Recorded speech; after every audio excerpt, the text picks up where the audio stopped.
Salutations et bienvenue à Revive Nation Télé. Nous sommes très excités de vous avoir avec nous.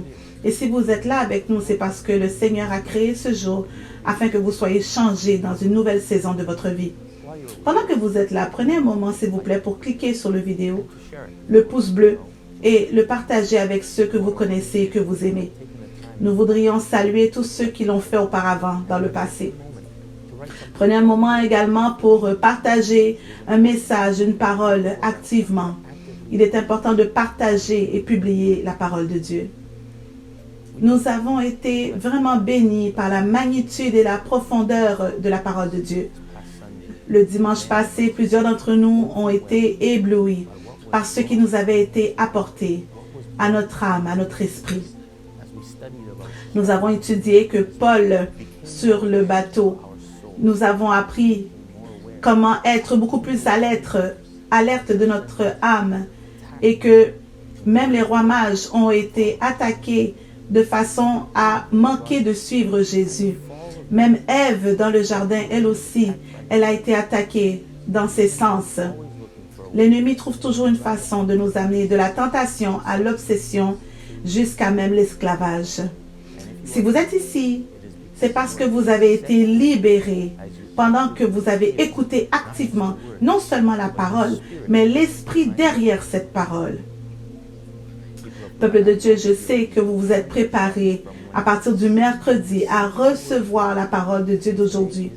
Et aujourd'hui est ce moment, c'est cet instant, avec toute votre préparation de prière, en utilisant les principes qui nous ont été enseignés. Je crois que maintenant, nous sommes arrivés à cet instant précis d'être capables d'arriver à cet endroit précieux et d'entendre la parole de Dieu. Aidez-moi à accueillir prophète Shaiju Matthew. Merci. Merci, Église. Nous voulons remercier Dieu pour la grâce qui est disponible aujourd'hui. Nous voulons l'adorer et le louer à l'avance. Nous voulons prendre le moment de l'adorer et le remercier à l'avance. Donc, si vous pouvez, aidez-moi à le louer avec un très grand amen. Acclamez vraiment Jésus. Alléluia. Merci Jésus. Merci, merci Seigneur. Merci. Nous remercions Dieu pour sa grâce. Comment allez-vous, homme de Dieu? Très bien, merci, prophète. Prophète, ce dimanche passé, vous avez relâché une parole qui vibre encore en nous. J'y pensais encore plus tôt aujourd'hui. Dans l'Ancien Testament, le peuple de Dieu, on leur avait donné la nourriture des cieux. Ils étaient disponibles pour eux. Ils pouvaient la manger encore et encore. C'était la manne. Et cette parole, nous aussi, nous voulons aller encore et replonger dedans parce qu'il y a tellement qui a été relâché dedans. Il y a une ligne que vous avez mentionnée. Il a dit que quand l'ennemi nous amène la tentation, il essaie de nous vendre une fausse réalité. Et ce n'est pas la vérité. La vérité, c'est ce qu'il y a dans l'esprit. Et quand nous nous accrochons à l'esprit, là, nous recevons vraiment de Dieu. Et je pensais vraiment à cette parole dans plusieurs sphères, là où l'ennemi m'a eu auparavant. Et je remercie le Seigneur parce que je sais que cette parole m'a libérée maintenant. Oh, merci Seigneur. J'espère que les gens sont prêts pour aujourd'hui.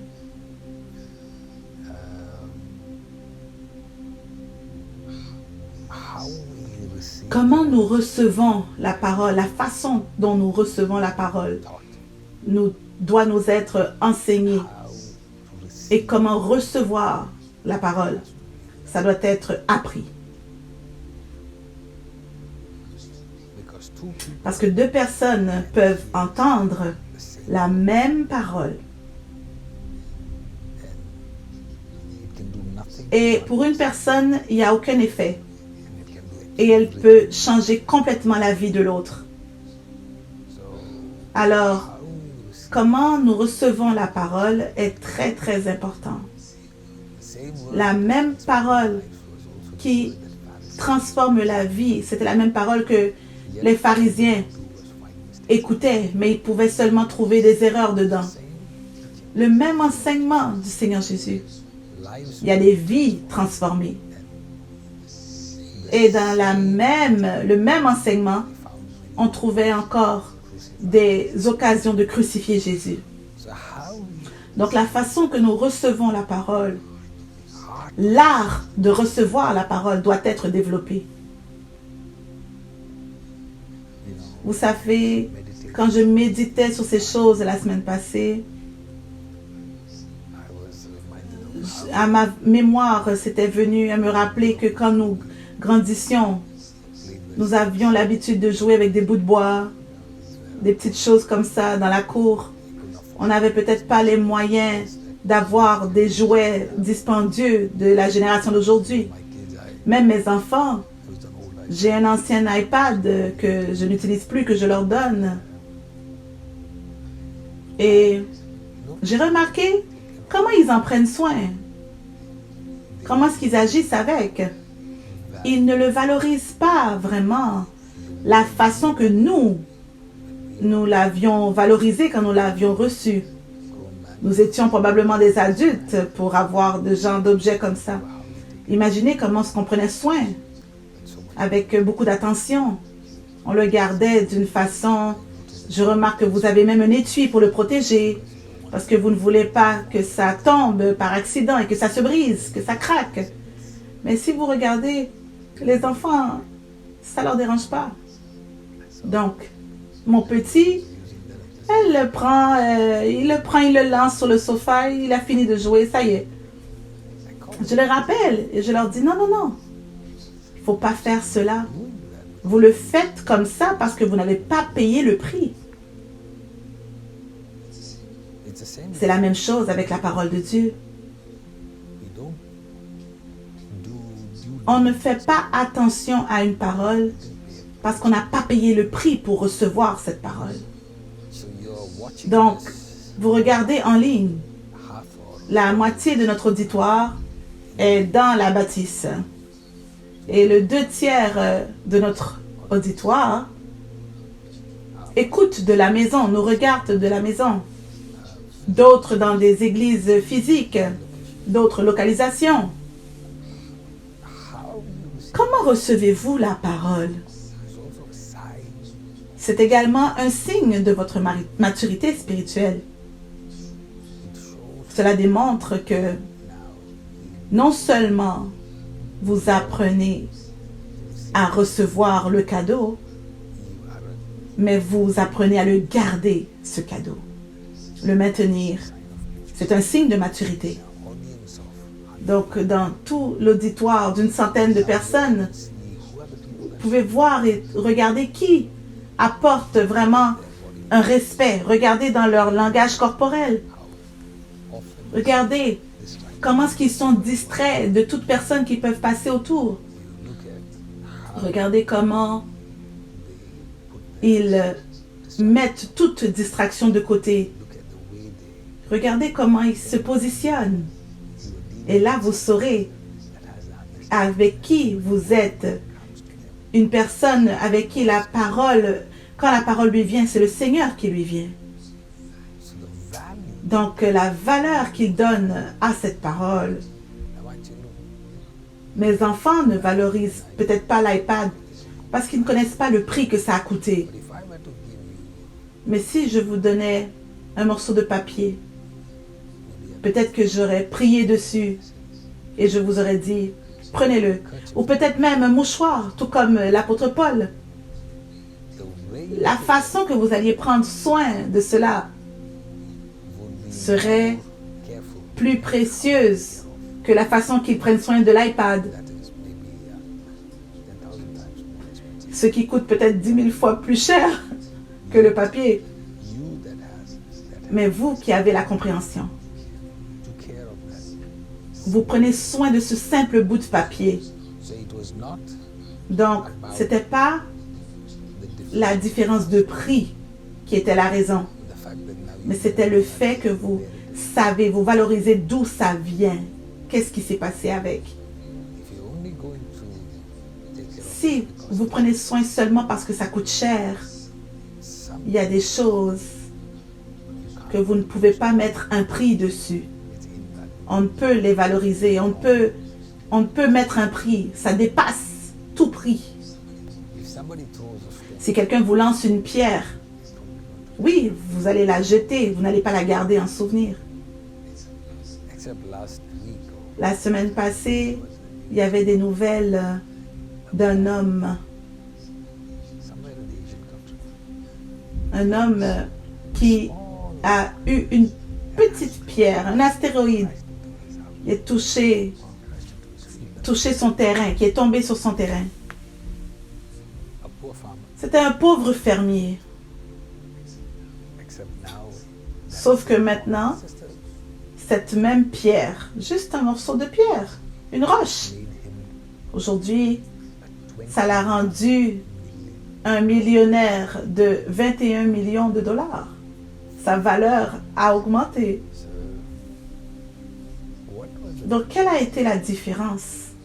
La différence, c'était que d'où venait cette pierre, cette roche, cet astéroïde.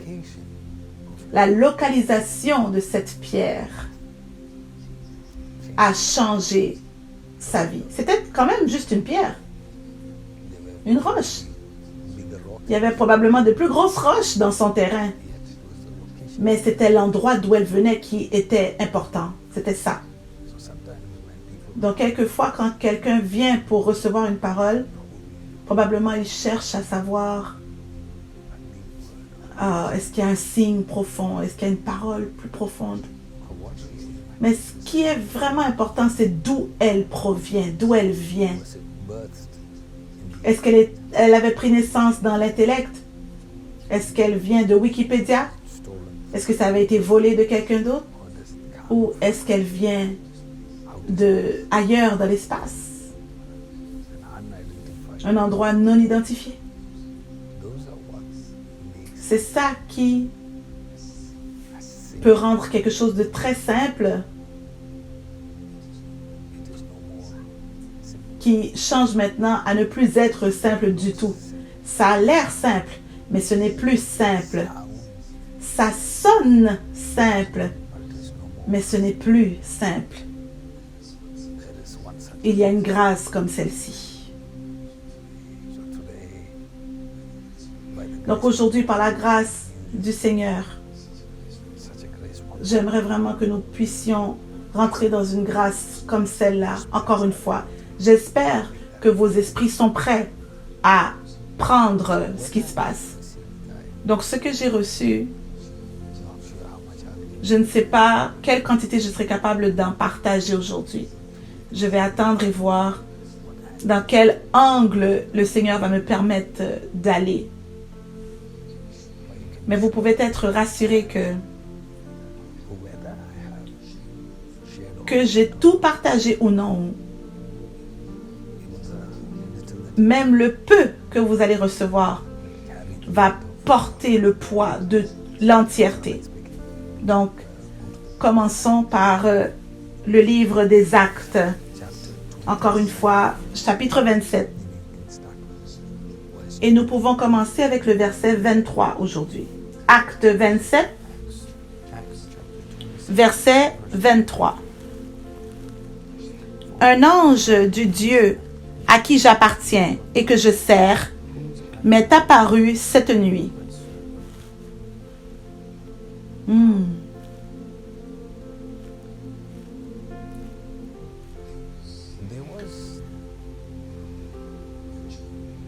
Il y avait un cheminement, un voyage que l'apôtre Paul a dit que non, il ne fallait pas toucher, il ne fallait pas aller là-bas. Le centurion et le capitaine du bateau ont décidé d'ignorer cela parce qu'il y avait un bon petit vent qui soufflait. Et pendant qu'ils ont commencé à rentrer au plus profond de la mer, il y a eu un autre vent, un vent de l'Est, qui a commencé à souffler. Un vent qui n'était pas là auparavant a commencé à venir contre le bateau, craignant que maintenant, ils allaient peut-être frapper une roche ou du sable sur l'île. Ils ont laissé le bateau libre afin que le vent puisse le porter au travers des vagues. Mais le prochain problème était que il y avait aussi des nuages qui ont couvert le ciel très très noir, causant que toutes les étoiles avaient disparu du ciel. Pendant des jours, ils étaient sans soleil, sans lumière.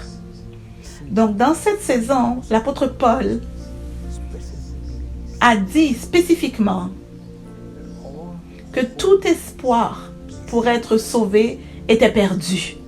Ils avaient perdu tout espoir. Je ne sais pas si vous vous souvenez,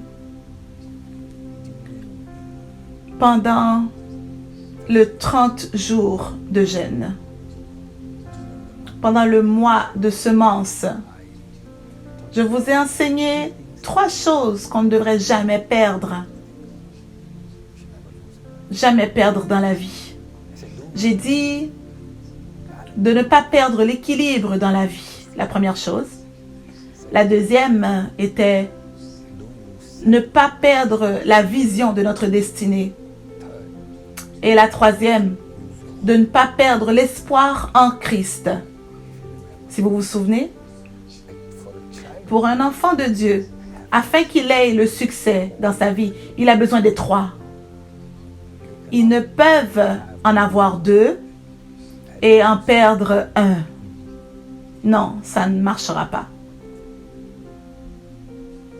Par exemple, dans la vie de l'apôtre Paul, la vision de la destinée était son appel. Dieu l'avait appelé à parler l'évangile à César. Il devait arriver à Rome. Il ne pouvait pas mourir sans y arriver. Donc, la clarté de son appel sur sa vie, la clarté qu'il était appelé à arriver à cette nation, dans notre cas, nous, l'appel aux nations et pas seulement à une nation.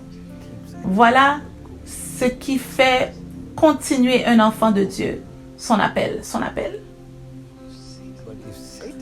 Mais si Satan peut voler cela, cette pensée, si Satan peut vous faire penser que « Oh non, ça ne va pas arriver. Oh, tu ne vaux rien. Non. Tu as trahi ton maître 3 fois. Oh non, tu peux retourner pêcher les poissons maintenant. » S'il peut détourner vos yeux de cet appel, alors il a gagné.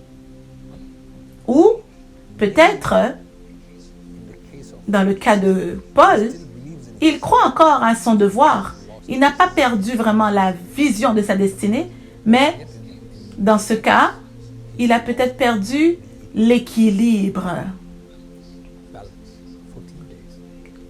Pendant 14 jours, ils ont perdu espoir. Il ne dit pas qu'ils ont, il dit nous avons perdu. Il s'est inclus dedans. Parce que pour une saison étendue, presque 2 semaines, ils n'ont pas eu aucune direction. Aucune. Donc maintenant, il commence à perdre l'espoir dans la vie. Parce qu'il a perdu l'équilibre. Il a perdu la balance de la vie. Donc l'apôtre Paul a encore l'espoir en Christ. Il a encore la vision de sa destinée, mais il a perdu l'équilibre, la balance. Il est fatigué, épuisé mentalement. Et il a perdu l'espoir d'être sauvé, pensant que la mort arrive. Donc vous devez comprendre. Voilà pourquoi je dis ces 3 choses sont très très très importantes.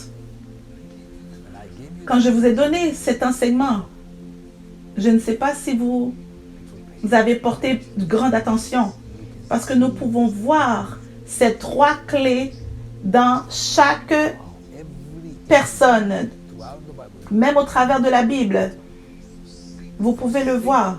Pour que Satan puisse détruire quelqu'un, il doit en enlever un des 3.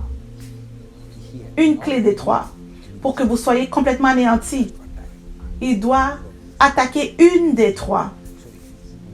Donc, quand il y a une attaque qui vous vient, j'espère que vous avez pris des notes et être capable de retourner à ces notes pour voir lesquelles des trois, sur laquelle des trois suis-je attaqué.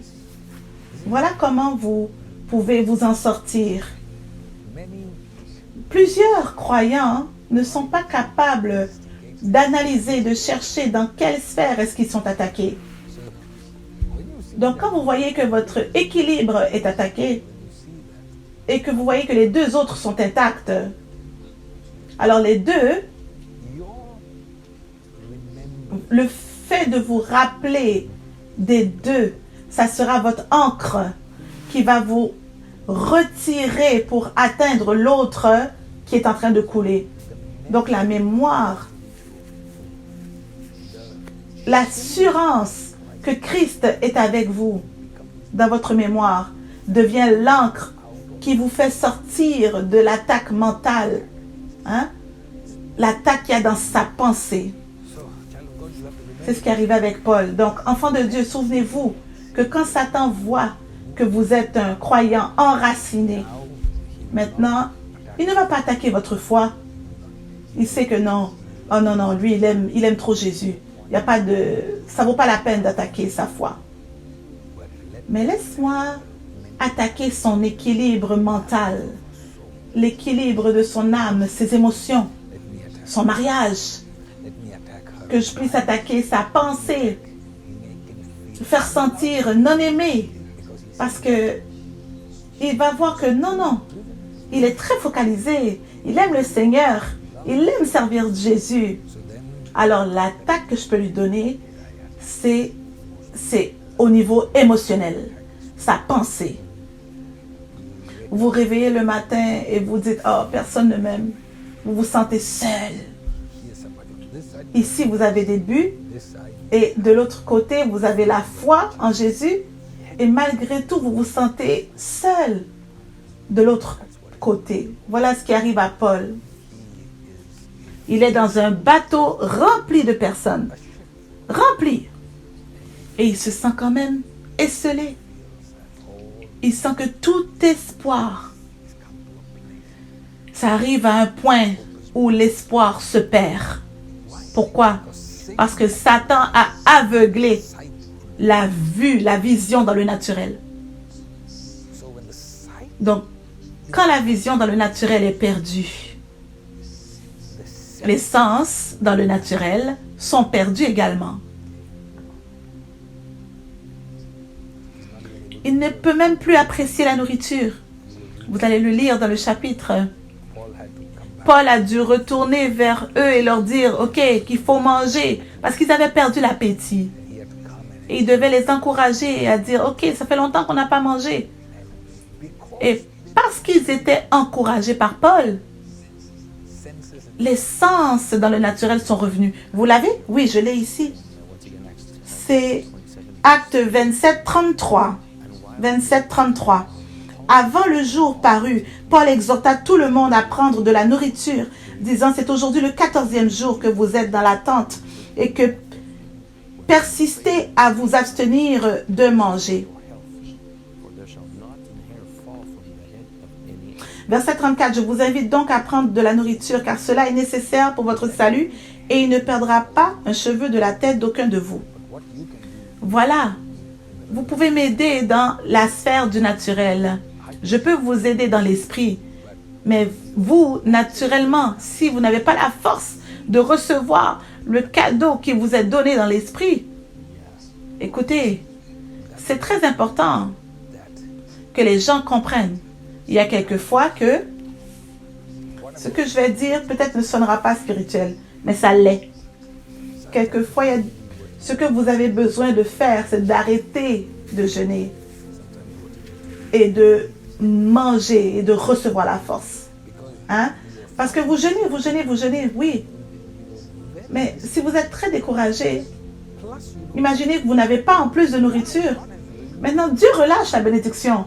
Mais votre corps est tellement épuisé et faible que vous n'êtes pas capable de recevoir la bonté de l'Éternel.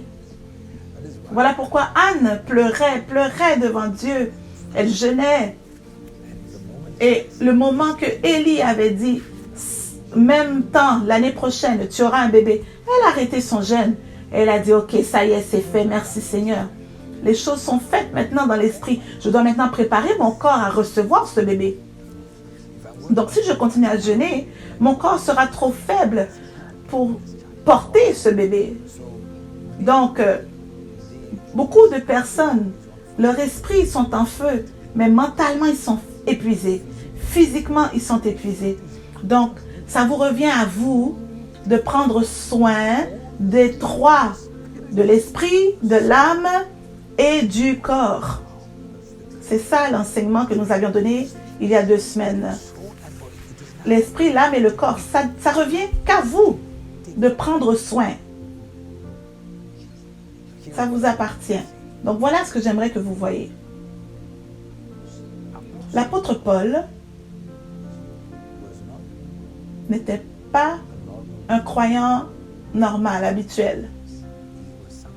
Il était quelqu'un qui avait expérimenté le surnaturel. Il est un homme qui a été dans les 3e cieux. Il est quelqu'un qui a vu des choses qui ne peuvent être changées. Quelqu'un de cette stature,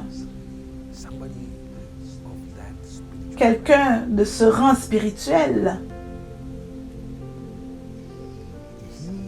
lui-même confesse maintenant qu'ils ont perdu tout espoir.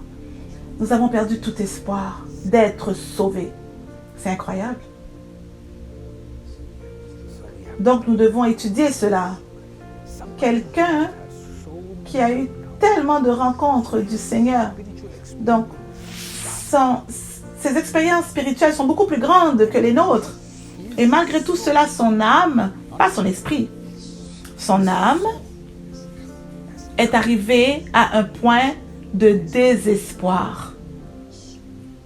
Son âme est arrivée au point où il sent qu'il n'y a plus d'aide. Et les Écritures disent que cette nuit-là, un ange de l'Éternel l'a visité. Maintenant, c'est important pour nous d'analyser ce moment. Encore une fois, c'est quelque chose que nous avons couvert dans la série des âmes. Mais il est important de voir ce que je vous ai enseigné les derniers 30 jours. Ce n'est pas une partie isolée. Ce n'est pas une histoire dans la théologie. Je peux vous montrer encore et encore. Et apprendre que c'est le caractère et la nature de notre Dieu. Ces informations doivent nous rendre des chrétiens très très puissants. Nous avons parlé de comment les disciples ont réveillé Jésus. Et ils criaient et disaient, est-ce que ça ne vous dérange pas? Ne t'inquiètes-tu pas que nous périssons? C'était le cri. C'était le cri des disciples. Ne t'inquiètes-tu pas que nous périssons? Et Jésus, qu'est-ce qu'il faisait? Il dormait. Il dormait jusqu'au point où ils étaient le plus bas des plus bas et ils disaient, bon, on n'a plus d'aide. Nous sommes perdus. Et ils ont ressenti, mais ne s'inquiète-t-il pas que nous périssons? Et là, il s'est réveillé. Prophète, je l'ai ici rapidement. Dans Marc 4, verset 38. Et lui, il dormait à la poupe sur le coussin. Ils le réveillèrent et lui dirent, Maître, ne t'inquiètes-tu pas de ce que nous périssions? Et il se leva et il parla à la tempête. Donc, jusqu'à trouver cet endroit même de perdre l'espoir. N'est-ce pas étrange de notre Dieu? Ça vous fait penser. Pourquoi est-ce qu'il a attendu tout ce temps? Et vous verrez qu'à un autre moment, qu'ils n'ont pas été capables d'aller en plein milieu du lac. Il vient qu'il pouvait voir qu'il ne pouvait pas aller plus loin. Vous voyez dans la vie de Pierre, il est en train de sombrer. Et là, il le fait sortir. Mais il n'arrête pas la tempête tout de suite quand elle commence. Il attend que Pierre soit presque à moitié dans l'eau. Et il dit, qu'est-ce qui se passe? Vous devez connaître votre Dieu. Vous devez savoir. Et je partage cela. Et j'espère que vous n'avez pas raté cette parole. Je l'ai partagée dans la série de l'équilibre. Pour que Dieu étende sa capacité en vous, il doit attendre que votre âme soit complètement dévouée. Maintenant, votre esprit sera prêt à recevoir cette information qui n'est pas diluée, cette aide. Dieu ne va pas rentrer directement quand Élisée est en dessous de l'arbre. Il dit, ok, fais toutes tes choses. Je vais attendre que tu viennes à la montagne. Je vais envoyer l'ange, mais je ne vais même pas te parler. Je vais attendre que tu sortes de là avec Élie jusqu'à ce que tu viennes à la montagne. Donc, vous voyez la même chose avec l'apôtre Paul. Dieu ne vient pas immédiatement courant pour l'aider. Il attend jusqu'à ce que la partie de son âme est même convaincue. Cet homme puissant de Dieu qui est loin, celui qui a rejoint les troisièmes cieux, il est convaincu, il a perdu tout espoir de survivre. Quand la partie de son âme est en train de crier et de parler en langue et de prier, c'est là la partie de l'âme qui crie, qui pleure. Et maintenant, avec tout cela, il se calme après. Il se soumet à cet endroit-là où il se soumet, il se remet vraiment. Il s'abandonne à Dieu. C'est là que ses yeux spirituels s'ouvrent. Ok, je te le donne. La pierre. La pierre de 21 millions de dollars vient de toucher ton terrain et d'autres ne l'ont pas eu. Nous ne pouvons changer Dieu. Nous devons apprendre à comprendre sa propre communication. Le problème que nous avons aujourd'hui, enfants de Dieu, c'est que nous disons à Dieu, parle-moi dans la façon que moi j'aime être parlé.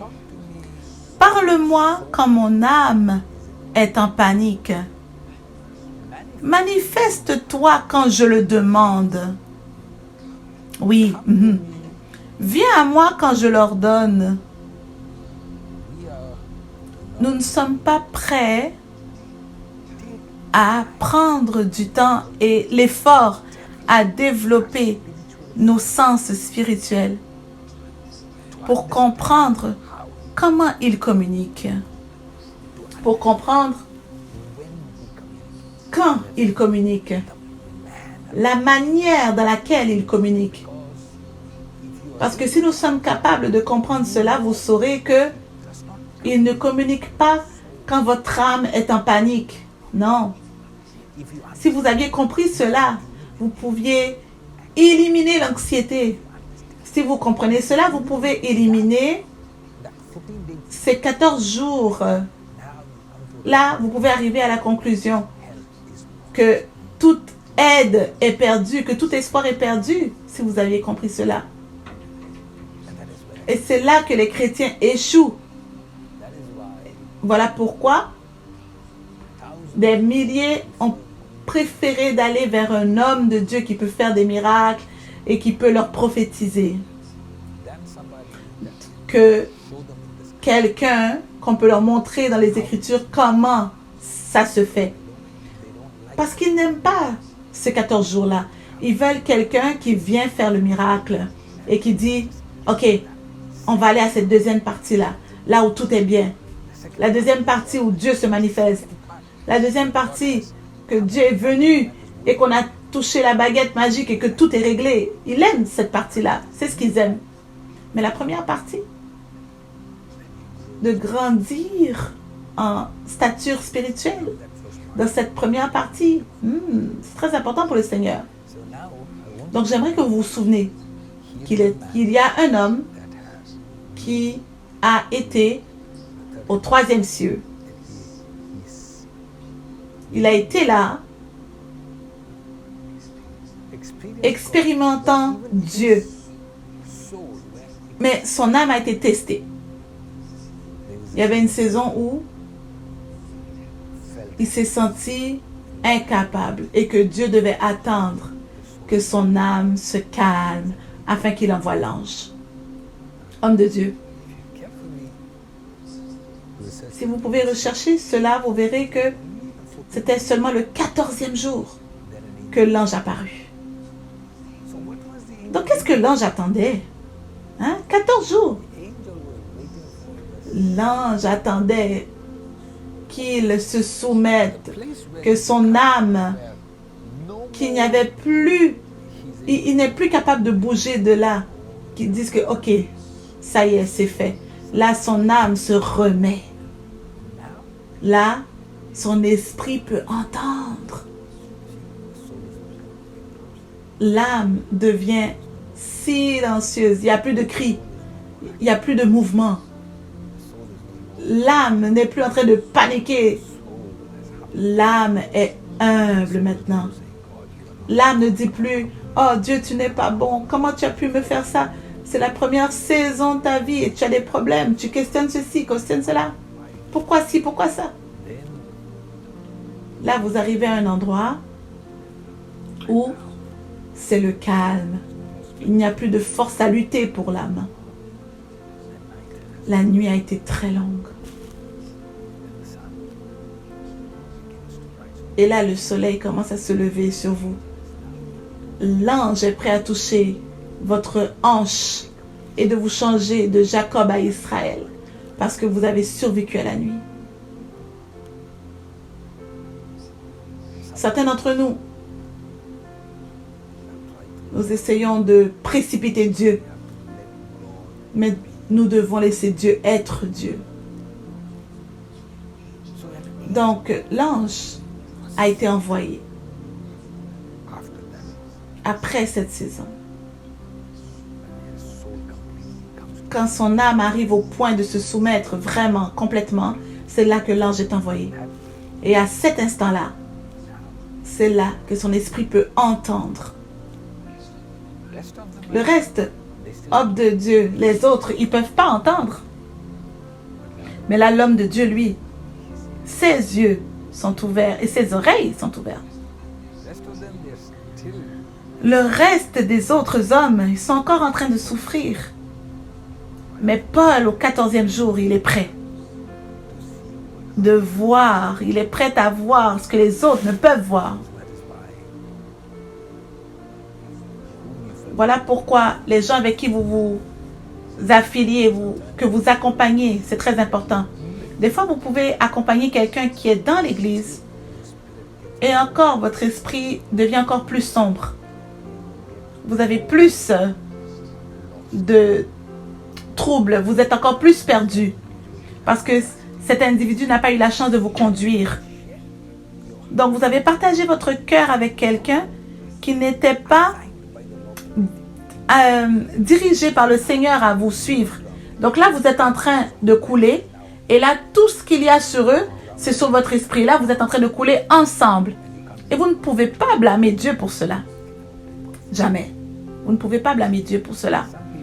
Il y a des gens qui s'accompagnent d'une autre personne au point qu'ils sont même enlevés du jardin qu'ils sont censés être parce qu'ils ne pouvaient pas trouver les limites dans le niveau du partenariat. Donc là, ils vont couler ensemble, sombrer ensemble. Donc, quand la voix s'est arrêtée, tout le monde est fatigué. Maintenant, il peut entendre beaucoup mieux la voix de Dieu. Et à cet instant-là, il voit l'ange du Seigneur. J'aime ce verset. Allez-y, lisez-le encore une fois, s'il vous plaît. Verset 23. Acte 27, 23. Un ange de Dieu à qui j'appartiens et que je sers m'est apparu cette nuit. Ah, il y a deux choses. À qui j'appartiens et que je sers. Donc, on voit vraiment qu'il perd son équilibre.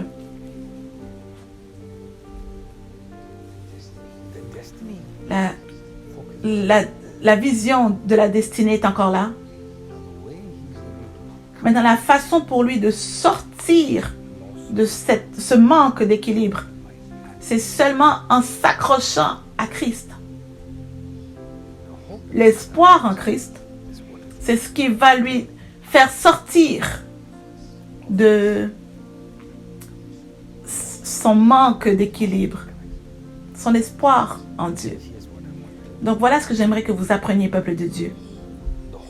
L'espoir en Christ ne peut seulement être une théologie. L'espoir en Christ n'est pas seulement ce que votre maman vous a enseigné à l'école du dimanche. L'espoir en Christ doit être quelque chose beaucoup plus qu'une croyance. Ça doit être une expérience tangible. Ça doit être quelque chose que vous pouvez toucher. Ça doit être quelque chose qui est réel, assez réel, pour qu'elle puisse vous faire sortir de votre manque là-bas.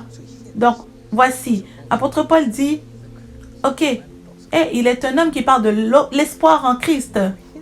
Donc, lui, son espoir n'est pas seulement une théologie, c'est pas seulement une théorie, c'est pas seulement une sensation, c'est pas seulement un enseignement. Il expérimente l'espoir en Christ au travers d'un être qui lui est envoyé. Le problème que nous avons en tant que chrétiens, c'est que nous avons beaucoup de théories, mais nous n'avons aucune pratique. Donc quand le vent vient, quand il souffle,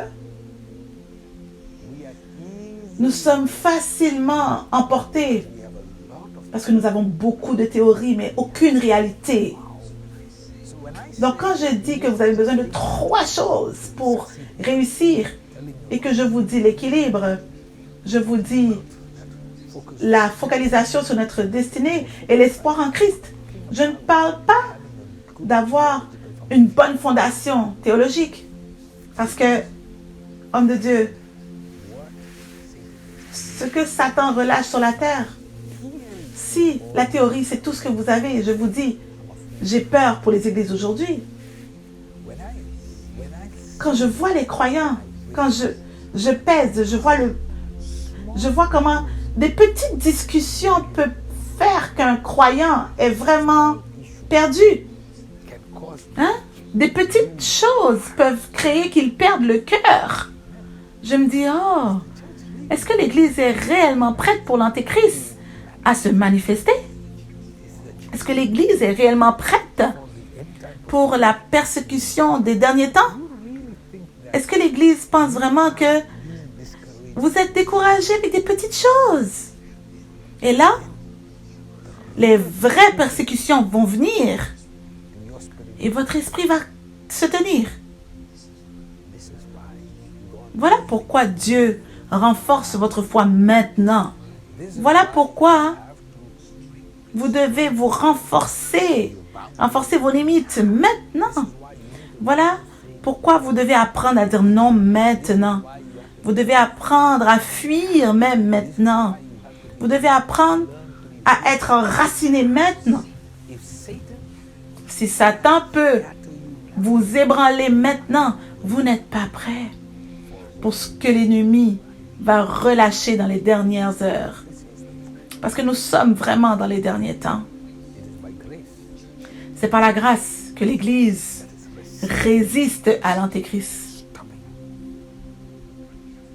Nous devons être clairs. que maintenant c'est la saison pour renforcer notre foi. Donc la foi ne dit pas nécessairement que c'est la théorie. Avoir la bonne information, avoir la bonne compréhension de foi, c'est important. Mais la pratique aussi, c'est encore plus important que la théorie. La théorie, on l'a bien, oui. Par théorie, on aime le Seigneur. Mais le petit vent vient.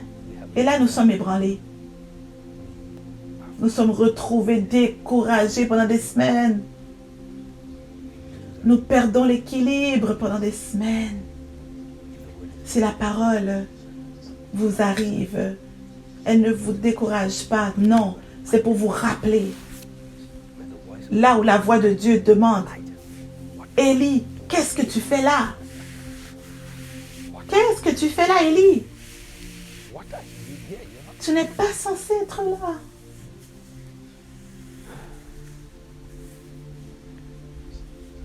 Donc, encore une fois, j'établis une base pour ce qui s'en vient, un fondement. Vos yeux spirituels, pour qu'ils s'ouvrent aux choses de Dieu, pour que vos sens spirituels s'ouvrent à entendre les choses de l'esprit, ça doit maintenant se détourner des choses naturelles. Vous détournant du naturel, c'est apprendre à être enraciné. Là où votre âme est sous attaque, vous apprenez l'équilibre. Et c'est là qui va vous aider à manifester l'espoir en Christ. Maintenant, c'est là que je veux être ferme et vous dire, enfants de Dieu, ce que nous disons là, ce n'est pas la théorie. Ce que nous disons, c'est la pratique. Nous ne voulons pas être une église qui est tellement focalisée sur l'enseignement, tellement de choses, mais quand l'espoir est vraiment testé, là on se trouve défait. Nous devons comprendre comment traduire la théorie de l'espoir en Christ en pratique. C'est là que Paul est maintenant. C'est ce que cet enseignement a essayé de faire. Vous devez arriver au point que votre âme arrête de combattre et que là, votre esprit porte attention à Dieu pour que la manifestation de l'espoir en Christ se manifeste comme étant un ange qui vient vous parler. Oh oui, oui, oui, oui, oui, oui. Donc imaginez maintenant l'apôtre Paul qui dit, ok, je ne sais pas qui tu es, mon espoir est en Christ. Imaginez l'apôtre Paul qui dit, non, moi je ne suis pas celui qui cherche les anges. Je veux directement aller vers Jésus. Ça, c'est de l'ignorance. Je peux même dire que c'est de la folie. Parce que vous devez apprendre pour traduire le langage de Dieu. Vous devez apprendre pour que vos sens spirituels comprennent la manière dans laquelle Dieu parle. Donc Dieu dit, ok, tu as mis ton espoir en Christ, tu as mis ton espoir en moi. Et maintenant le Seigneur dit, ok, la façon que je vais me manifester, je vais manifester cet espoir, c'est au travers de ta capacité spirituelle. Pour que tu sois capable de voir un ange envoyé et entendre un ange qui parle. Donc, encore une fois, à partir de la semaine passée, il était assis avec les prisonniers. Il était dans le même bateau qu'eux. Et il n'y a personne d'autre qui a vu. Et lui, il a vu quelque chose que personne ne peut voir. Il a entendu ce que personne d'autre ne pouvait entendre. Pourquoi? Il a développé ses sens spirituels jusqu'à ce que l'aide soit envoyée et qu'il l'a vu. Quand l'aide parlait, il a été capable d'entendre. Pour certaines personnes, l'aide que Dieu a envoyée est au travers d'un homme de Dieu maintenant qui vous parle. Êtes-vous capable d'entendre Dieu au travers de cet homme? vous avez déjà éloigné la personne en disant « Oh, j'attends le Seigneur Jésus ». Et là, le Seigneur Jésus, vous envoyez quand même quelqu'un. Mais vous attendez encore le Seigneur. Il y a des gens qui perdent du temps précieux parce qu'ils ne pouvaient pas reconnaître l'aide que Dieu leur avait envoyée. Et ils attendent encore après Jésus. Ils sont encore en train d'attendre. Ah, Jésus est celui qui va m'aider. Oui, Paul. Cet espoir en Christ. Il t'a envoyé un ange. Il t'a envoyé un messager. Est-ce que tes sens étaient assez aiguisés pour le comprendre? As-tu entendu la parole qui avait été déclarée cette semaine?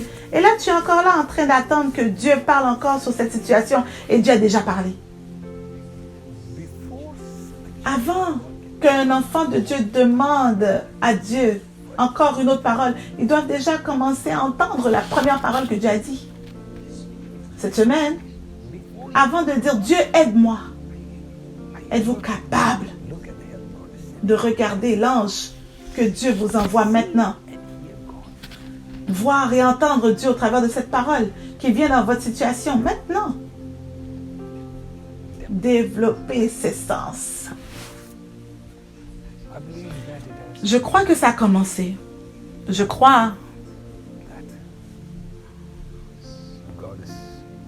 que Dieu nous pousse à une différente direction à partir d'aujourd'hui. Je crois. Dieu voulant, il va nous donner la force et la grâce de prendre de l'expansion avec les choses qu'il nous a montrées. Et je crois que le peuple de Dieu sera prêt pour cela et qui reviendra très bientôt.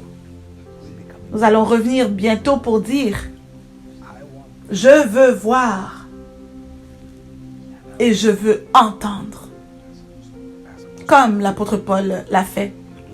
Nous allons maintenant commencer à regarder dans les sens de notre esprit. Dans les 2 dernières semaines, on a regardé les sens dans le naturel. Mais là, on va changer notre concentration au niveau du spirituel. Comment allons-nous entraîner nos yeux et nos oreilles dans la dimension de l'esprit pour être capables de toucher les choses de Dieu? Évidemment, ça ne sera pas un sujet que je serai confortable à enseigner en public. La Bible est claire. Jésus a enseigné beaucoup de choses à ses disciples en privé. Mais à cause du contexte dans lequel nous sommes, je vais faire de mon mieux pour partager certaines choses, certaines expériences la semaine prochaine. Ce que j'espère, par le niveau de votre faim, de votre enthousiasme, que cette part de vous commencera à s'ouvrir et verra le ciel. Mais il y a tellement qui est arrivé dans la dimension de l'esprit. J'avais eu une rencontre. Certaines choses sont arrivées. Et juste après cette rencontre, j'ai vu une puissance démoniaque tomber, se fracasser. Et toute la structure détruite en 1000 miettes. Pour être honnête, j'étais étonnée parce que je n'avais pas chassé, je n'avais pas lié, je n'ai pas combattu contre. J'étais juste en train de regarder. Et là, j'ai compris. Quand cet ange du Seigneur est apparu à Paul, cette apparence, déjà elle-même, elle est un message en elle-même. Que certaines principautés qui voulaient vous tuer au milieu de cet océan ont perdu. Et c'est un signe de cela. Il vous apparaît maintenant. Vous le verrez dans le livre de Daniel. Quand l'ange apparut, il dit que ta prière avait été répondue le premier jour, mais il y avait des principautés qui m'empêchaient de manifester. Mais à partir du premier jour, ta prière avait été répondue. Mais l'ange est arrivé juste à la fin de ce jeûne. Donc, si vous voyez une manifestation de votre espoir en Christ, ce n'est pas parce que la percée s'en vient. C'est parce que la percée, elle est déjà arrivée. Et ça devrait vous exciter parce que la parole vous vient maintenant. C'est parce que votre percée est déjà enveloppée dans la parole. Ce n'est pas que l'ange est venu et que les choses ont été résolues et que tout va pour le mieux. Non, non, non. Cela veut dire que par le temps que l'ange apparaisse à l'apôtre Paul, ça veut dire que les principautés ont déjà été en train de combattre le bateau, d'avancer. C'était déjà tombé. Il n'y avait plus de besoin pour qu'il fasse encore un autre 14 jours de jeûne pour avoir cette victoire. Cette manifestation de cette voix de Dieu, cette parole de Dieu, cette parole particulière de Dieu était déjà un signe qu'il y a certaines percées qui étaient déjà faites, c'était déjà réglé. Donc, puis-je parler au peuple de Dieu aujourd'hui et dire qu'aujourd'hui, pendant que cette parole vous parle, vous touche, elle vous atteint, c'est aussi un signe que certaines principautés qui vous combattaient depuis longtemps, elles sont déjà en train de se fracasser. Elles sont tombées. Elles sont tombées. Amen. Oh oui, pour ceux qui n'ont pas la foi dans ce que j'ai dit, je le répète encore, du Seigneur. Il y a des choses qui vous empêchaient dans ce devoir, des principautés qui vous empêchaient d'avancer, d'aller plus loin. Elles sont déjà tombées et fracassées par terre dans le nom de Jésus. Et maintenant, c'est le devoir de l'apôtre Paul qu'il se renforce, qu'il renforce son corps. Il se lève et il dit, nous devons manger. Nous devons donner la force à notre corps. Nous devons nous préparer. Pour peu importe ce que le Seigneur veut faire, votre pensée doit être guérie. Vous devez pardonner ceux à qui vous devez pardonner. Et vous devez gérer tout mensonge et sortir de l'esprit de l'offense. Vous devez arranger votre équilibre. Arranger toutes les sphères de votre âme. Là où vous avez besoin d'humilité, votre âme doit s'humilier pour que vous soyez prêts à recevoir la percée qui se passe dans la dimension de l'esprit. Ce matin, ce soir, sachant ou ne sachant pas, vous avez été présenté et conduit dans une dimension spirituelle, là où l'apôtre Paul s'est tenu, là où il a commencé à recevoir l'information d'un endroit beaucoup plus haut. Alléluia. Je l'ai dit auparavant, ce n'est pas seulement écouter une parole, mais votre capacité à écouter l'esprit de la parole. Ce qui veut dire que je peux lire une histoire dans la Bible et m'en sortir avec de la connaissance, ou vous pouvez être porté dans cette dimension qui est dans la parole. Vous pouvez être porté au travers de ce bateau. Vous pouvez être porté au point que il y avait une rencontre angélique. Vous pouvez être porté à cette fréquence que Paul a vue et entendue. Il y a une grâce comme celle-là qui vous est partagée ce matin. ou ce soir, peu importe de la grille horaire que vous nous regardez.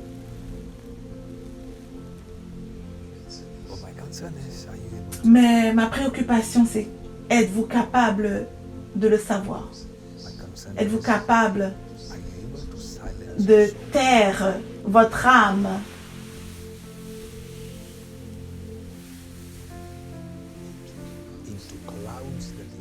pour marcher dans des nuages que vous n'avez jamais marché auparavant? Pour entendre ce que vous n'avez jamais entendu auparavant? Êtes-vous capable de vous déconnecter des personnes auxquelles vous devez vous déconnecter? Jacob était seul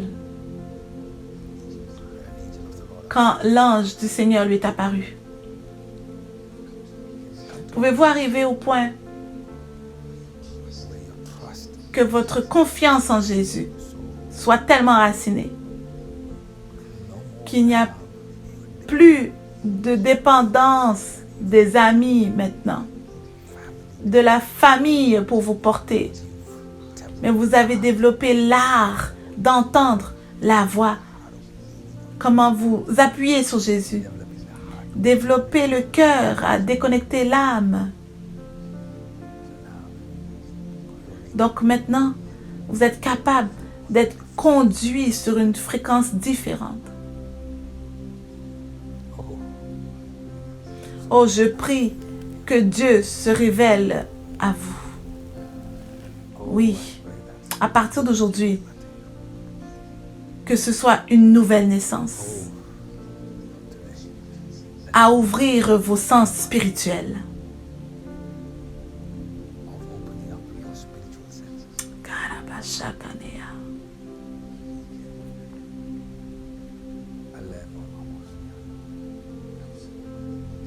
Parce que, enfant de Dieu, le potentiel sera sans fin.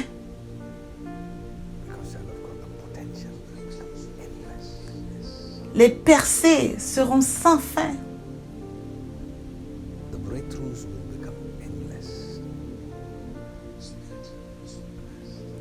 La dimension spirituelle est si grande, si vaste. Les dimensions ont multiples facettes.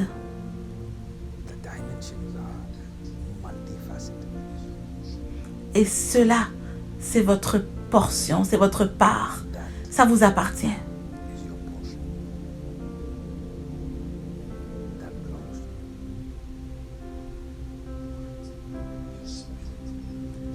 Ce que votre esprit désire le plus, ce que votre esprit veut, ce qu'il recherche, c'est ce qui vous revient, c'est ce qui vous appartient. J'espère que cette parole a causé beaucoup plus d'appétit dans votre esprit. Que ça devienne un nouveau cheminement dans votre vie. Et dans le nom de Jésus, je vous accueille dans ce cheminement, dans ce voyage avec l'espoir de Christ qui devient tangible. Je m'attends à vous voir la semaine prochaine. Que Dieu vous bénisse.